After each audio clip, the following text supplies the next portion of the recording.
Condom क्या है? Condom इस्तेमाल करने का सही तरीका और इसके फ़वाइद। कॉन्डोम रबर से बना गिलाफ होता है जिसे मनी को औरत के रहम में दाखिल होने से रोकने के लिए खड़े अज़ू तनासुर पर पहना जाता है। ज़्यादातर कंडोम लेटिकस से बनते हैं। इसे जिनसी ताल्लुक़ कायम करने से पहले खड़े अज़ू तनासुर पर पहनना चाहिए। यह ऐसी रुकावट के तौर पर काम करता है जो फ़र्ज में मनी को जाने से रोक देता है और इस तरह हमल ठहरने से महफूज रखता है। अगर इसे सही तरीके पर इस्तेमाल किया जाए तो ये फ़ीसद 87 से फ़ीसद 98 तक हमल को रोक सकता है। कंडोम के इस्तेमाल से मुतालिक चंद अहम निकात।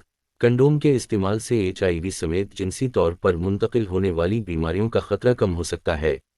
मुअस्सर माने हमल असर के लिए आप जिमा के हर अमल में सही तौर पर कंडोम का इस्तेमाल करें। अगर जिमा के दौरान कंडोम फट जाए या फिसल जाए तो आप जल्द अज जल्द इमरजेंसी माने हमल के लिए तिब्बी सलाह लें। कंडोम के फ़वाइद। बहुत से लोगों के लिए कंडोम इंतखाब की माने हमल हैं।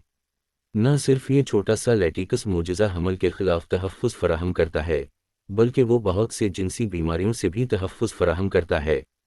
इसके अलावा कंडोम सेक्स की टाइमिंग को भी बढ़ाने में मदद करता है। कंडोम